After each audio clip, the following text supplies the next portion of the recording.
मसीह यीशु में आप सबकी देखने वालों की सलामती हो। मैं खुदा का नहायत शुक्रगुज़ार हूँ आज के इस दिन और वक्त के लिए कि खुदा ने मुझे ये मौका बख्शा कि मैं ग्रेस टीवी नेटवर्क पर आकर आप लोगों से खुदा के कलाम को शेयर कर सकूं।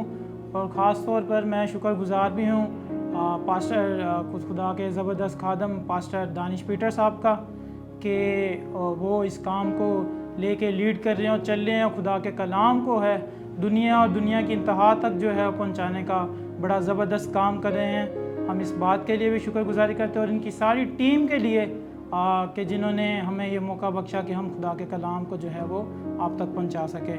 तो बिना वक्त ज़ाया किए हम आएँ आप खुदा के कलाम की तरफ बढ़ेंगे। मेरा नाम जो है वो रमीज़ साबिर है और मेरा जो ताल्लुक़ है वो PGA चर्च ईसा नगरी से है। और कलाम को आइए कलाम की तरफ हम लोग बढ़ते हैं। अब मेरे साथ जिनके पास कलाम मुक़द्दस है वो अपनी मदद और रहनुमाई के लिए हम लोग सीखने सिखाने के अमल में जो है हम मेरे साथ निकालिएगा इफ्सियों के पौलुस रसूल का लिखा गया ख़त इफ्सियों के नाम 5 बाब और उसकी हम लोग 15 आयत से लेकर और 20वीं आयत तक जो है कलाम मुक़द्दस में से हम लोग अब इसको देखेंगे और सीखेंगे।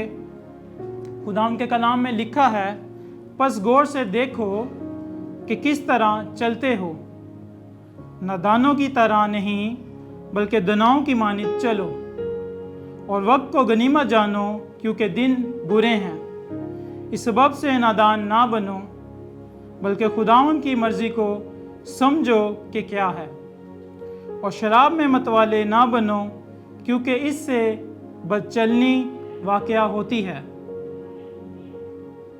बल्कि रूह से मामूर होते जाओ और आपस में मज़ामीर और गीत और रूहानी गज़लें गाया करो और दिल से खुदावन के लिए गाते बजाते रहा करो, और सब बातों में हमारे खुदावन यीशु मसीह के नाम से हमेशा खुदा बाप का शुक्र करते रहो। आए हम इस कलाम के लिए और इसको शुरू करने से पहले जो है खुदावन के हजूरी में एक दुआ करेंगे ताकि खुदा जो है वो मुझे और आप सब सुनने वालों को कसरत से बरकत दे। कुदूस कुदूस आसमानी ज़िंदा खुदावन खुदा, मैं दिल और दिल की गहराइयों से बाप तेरी शुक्रगुज़ार हूँ कि खुदावन खुदा आज इस वक्त खुदावन खुदा हम तेरे हजूर में खुदावन खुदा इस कलाम को खुदावन खुदा शेयर करने को हैं। ए बाप सुनने वालों को खुदावन खुदा बड़ी बरकत देना खुदावन खुदा। ए बाप मैं अपने लिए भी चाहता हूँ कि खुदावन खुदा तेरा पाक रूह मुझ में होकर बोलने वाला हो जिंदा खुदावन खुदा, और मुझे लफ्ज़ों की तरतीब देना जिंदा खुदावन खुदा, ताकि मैं नहीं बल्कि तू मुझ में होकर बोलने वाला हो खुदावन खुदा, ताकि ये कलाम खुदावन खुदा लोगों के लिए सुनने वालों के लिए खुदावन खुदा बाइस से बरकत हो जिंदा खुदावन खुदा। तमाम तर बातों के लिए बाप तेरी शुक्रगुजारी करते इस ग्रेस टीवी नेटवर्क के लिए पास्टर दानिश पीटर साहब के लिए खुदावन खुदा हम तेरे दिल से नहायत शुक्रगुजार हैं खुदावन, उनकी सारी खिदमत के लिए उनकी सारी टीम के लिए बाप हम तेरी शुक्रगुजारी करते हैं खुदावन खुदा। सारे वक्त को खुदावन खुदा सारी चीज़ों को बाप तेरे कंट्रोल में देते हैं, और बाप हम चाहते हैं कि खुदावन खुदा आप हम में होकर बोलने वाले हो। ये सब कुछ मांगते और पाते तेरे कदूस महीब जिंदा जलाली यीशु के नाम से, आमीन। मेरे अजीज़ों, आज का जो टॉपिक है वो है खुदावन की मर्ज़ी। यहाँ हमारी ज़िंदगी में जो है वो खुदावन की मर्ज़ी क्या है, या खुदावन हमसे क्या चाहता है। तो हमने इसमें पढ़ा इफ्सियों के नाम पौलुस रसूल का लिखा गया ख़त उसके 5 बाब और उसकी 15 आयत से जो है हमने पढ़ा, बस गौर से देखो कि किस तरह चलते हो। यहाँ पर जब वर्ड आया है बस गौर से देखो, इट्स मीन कि ये कोई इम्पोर्टेंट बात है। अगर ये कोई आम बात होती तो यहाँ शायद लिखा होता बस देखो, लेकिन जब हम इसकी तलावत करते हैं, जब इस वर्ड पे गौर करते हैं, तो इट्स मीन यहाँ पर कोई ख़ास बात की जा रही है। जैसे कि अगर हम आम रूटीन में देखें, हम किसी को कोई मैसेज करते हैं या किसी को कोई लेटर देते हैं तो उसको कहते हैं देखो, लेकिन अगर कोई ख़ास बात होती है तो हम कहते हैं कि यार आपने इस चीज़ को नोट किया, आपने इसको गौर से पढ़ा, आपने इसको देखा कि इसमें क्या लिखा हुआ है। तो इसका मतलब है यहाँ गौर तलब बात है, मुझे और आपको यहाँ पर गौर करना है। बस गौर से देखो कि किस तरह चलते हो, यानी कि यहाँ पे हम जो क्रिश्चियन हैं, जो मसीही हैं, वो लोग, उनके चाल चलन की बात है कि हमारा जो बैठना उठना रहन सहन, जो हम लोग काम करते हैं या कुछ भी करते हैं, तो वो हमारा कैसा है, हमारी गैदरिंग कैसी है। क्या हमारा जब मसीही होते हुए हमारा ऐसा तो नहीं कि हम किसी बुरी सोबत में बैठते हैं, क्या हम कोई बुरे कामों में तो नहीं हैं, क्योंकि हम मसीही होते हुए हमारा ये है कि चाल चलन जो है हमारा अच्छा होना चाहिए। हम मसीह को रिप्रेजेंट करते हैं, हम क्रिश्चियनिटी को रिप्रेजेंट करते हैं।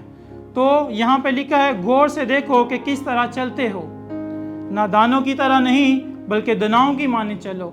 ऐसा नहीं कि बेवकूफ़ों की तरह हम किसी भी गैदरिंग में चले जाएं। आजकल का जो माहौल है वो बिल्कुल भी अच्छा नहीं है।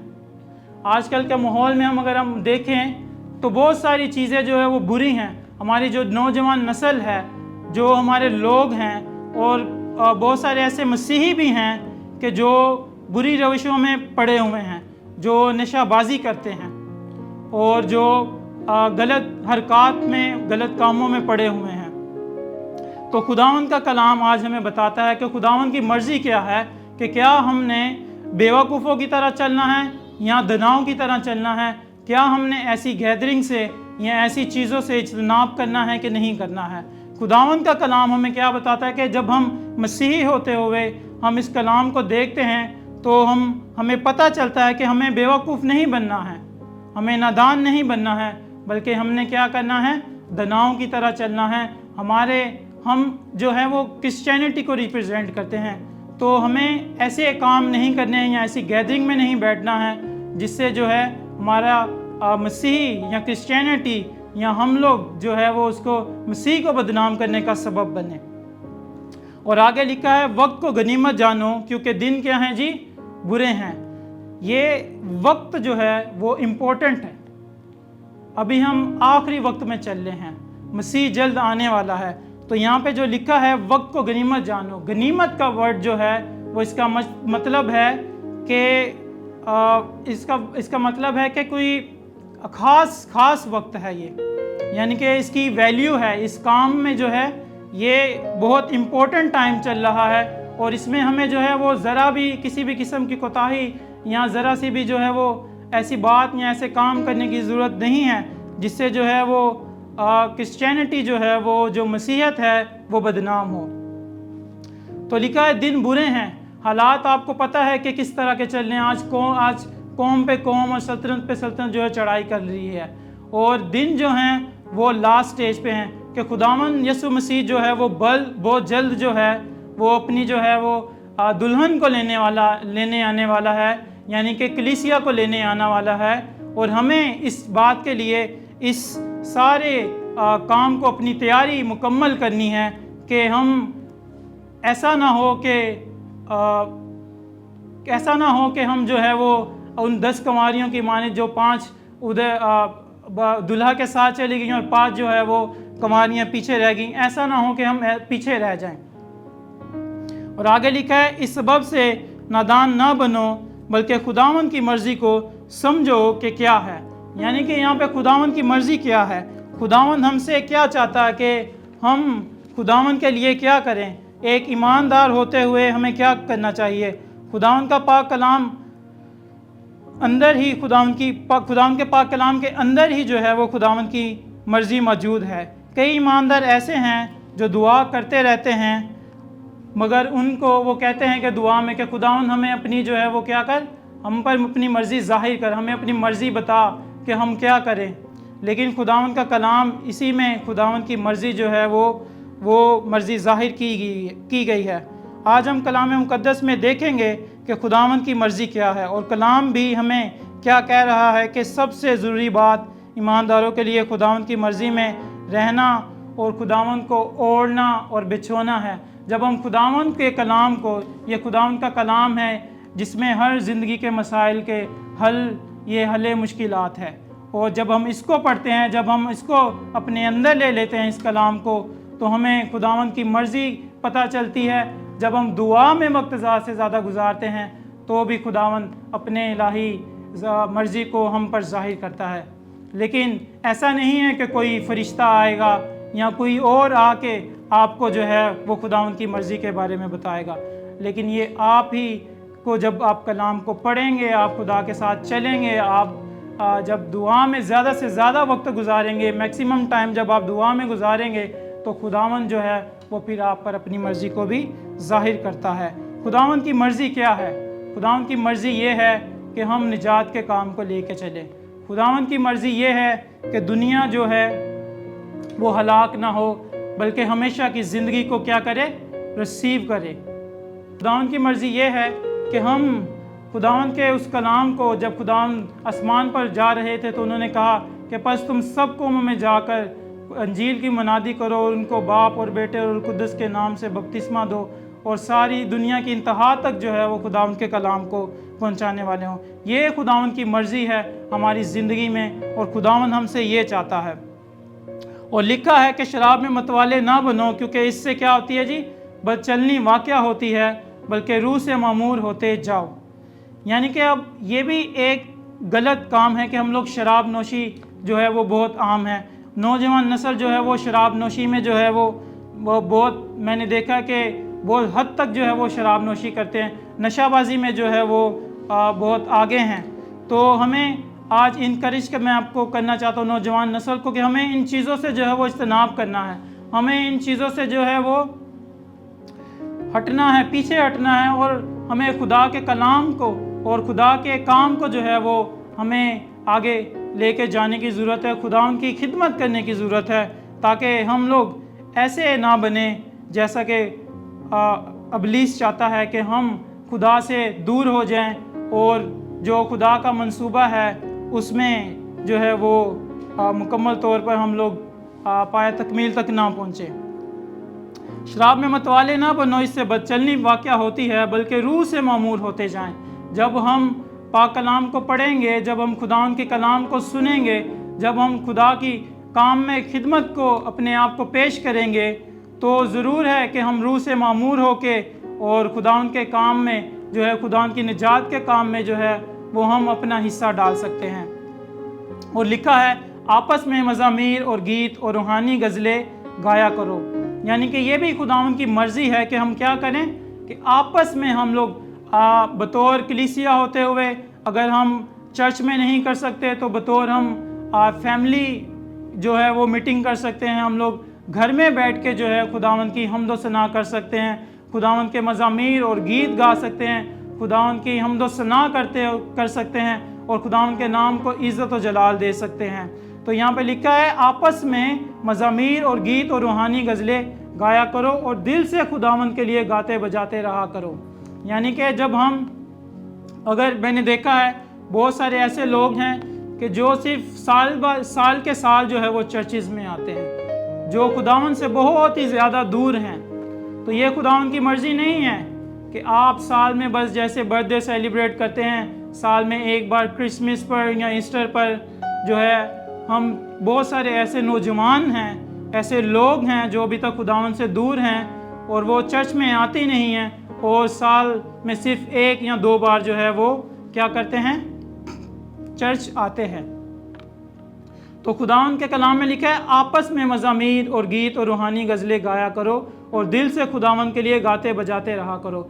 यानी कि अगर आप चर्च में नहीं आ रहे, अगर आप इतने बिज़ी हैं, तो आप ये कर सकते हैं कि आप अपने तौर पर, शख्सी तौर पर और फैमिली के तौर पर जो है, घराने के तौर पर जो है, घर में मैं अपने सब घर वालों को लेकर जो है वो खुदावंद की मज़ामीर गा सकते हैं, खुदावंद की हम्द सना कर सकते हैं और ये 10 हाथ वाले जो साज है इसको बजा कर खुदावंद की वर्शिप कर सकते हैं और उसके नाम को इज़्ज़त और जलाल दे सकते हैं। और यहाँ पे आगे जब हम देखते हैं तो लिखा है और सब बातों में हमारे खुदावंद यीशु मसीह के नाम से हमेशा खुदा बाप का शुक्र करते रहो। शुक्रगुजारी बहुत बड़ी चीज़ है कि हम लोग जो हैं वो शुक्र ही नहीं करते और बहुत सारी चीज़ों में जो है वो हम लोग बेशुक्र हो जाते हैं। यानी कि समटाइम हम देखते हैं कि अगर किसी के पास कुछ अर्सा के लिए अगर जॉब नहीं है या अच्छी जॉब नहीं है, उसके पास कोई ऐसी चीज़ नहीं है, तो वो नाशुक्रगुजारी खुदा उनकी करना शुरू हो जाते हैं। लेकिन यहाँ पे लिखा है खुदा बाप का हमेशा शुक्र करते रहें, ऐसी चीज़ों के लिए नहीं कि जो हमें नहीं मिली हैं और हम खुदा के आगे जो है वो खुदा को कोसना शुरू कर दें कि खुदा आपने हमें ये नहीं दिया, खुदा आपने हमें ये नहीं दिया, अच्छा घर नहीं दिया, अच्छे बंगला नहीं दिया, गाड़ी नहीं दी है, मेरे पास अच्छी जॉब नहीं है, बल्कि हर हाल में शुक्रगुजारी करते रहें।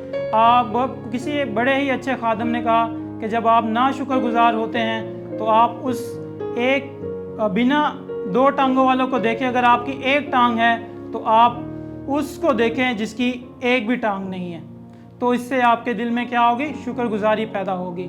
अगर आप किसी ऐसे शख्स को, अगर आपका एक हाथ है लेकिन आप किसी ऐसे शख्स को देखते हैं कि जिसके दोनों ही हाथ नहीं हैं, तो फिर आपके दिल से खुदावंद के लिए शुक्रगुजारी जो है वो निकलेगी कि खुदावंद कि मैं तेरा शुक्र करता हूँ कि कम से कम तूने मुझे एक हाथ तो दिया।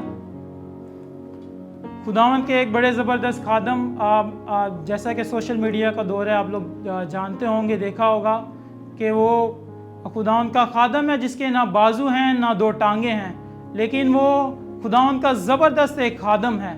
और वो जो है वो बड़े बड़े क्रूसेड में और बड़ी बड़ी कन्वेंशंस में जाके जो है खुदावंद के नाम को इज़्ज़त और जलाल देता है, खुदावंद का प्रचार करता है।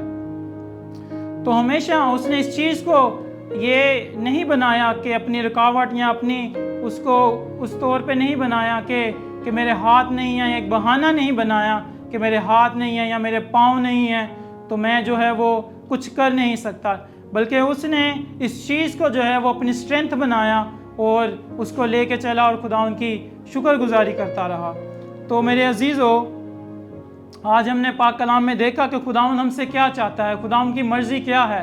खुदावंद की मर्ज़ी को हमने जानने की कोशिश की है कि खुदावंद जो चाहता है कि वो ये है कि हम खुदावंद के उस नजात के काम में जो है वो बढ़ चढ़ कर हिस्सा लेने वाले हों, और जो खुदावंद की बहुत सी खोई हुई भेड़ें हैं जो खुदावंद के हजूर से भटक गई हैं, हम उनको जो है उस गल्ला में शामिल करने वाले हों, ताकि खुदावंद के निजात का काम आगे और मज़ीद बढ़ने वाला हो और अच्छे तौर पे जो है उसको लेके जाने वाले हों। खुदावंद आप सबको इस कलाम के वसीला से बड़ी बरकत दे। मेरा ईमान है कि आप सब ने खुदावंद की मर्ज़ी को इस कलाम के वसीला से जाना और पहचाना होगा। हम सब के लिए आज का कलाम और खुदा के कलाम के वसीला से हम सबको बड़ी बरकत।